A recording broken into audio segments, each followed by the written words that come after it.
എന്റെ ആങ്ങളനെ വിളിച്ച് സാരല്ല കേട്ടോ, എനിക്ക് എന്നെക്കാളും 2 തെങ്ങ് ഏറെ കിട്ടിക്കണമെങ്കിൽ എനിക്ക് പ്രശ്നമില്ല, നമ്മൾ എന്താണെങ്കിലും ആ തേങ്ങയും കൊണ്ടൊന്നല്ലോ പോവാ അല്ലേ. ഈ വിഷയം വരുമ്പോഴാ പിണക്കം വരെ. എപ്പോ സ്വത്ത് ഒരുക്കുമ്പോഴേ അല്ലേ.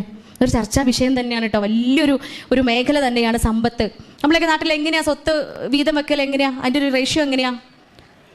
ആങ്ങൾക്ക് കൊടുക്കണേൻ്റെ ഇരട്ടിയോ?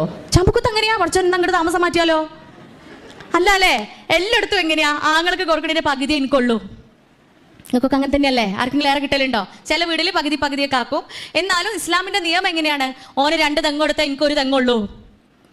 അത് കേൾക്കുമ്പോഴല്ലേ ഇല്ലേ, ഓന് 2 തെങ്ങ് എനിക്കൊരു തെങ്ങേ, ഇതെന്താ അനീതിയാ? പക്ഷേ അതിൻ്റെ പിറകിൽ വേറൊരു കാര്യം കൂടെ ഉണ്ട്, നമുക്ക് അതും കൂടെ നോക്കല്ലേ. ഈ 2 തെങ്ങോണ്ട് ഓൻ എന്തൊക്കെ കാട്ടിക്കൂട്ടണം എന്ന് അറിയോ നിങ്ങൾക്ക്?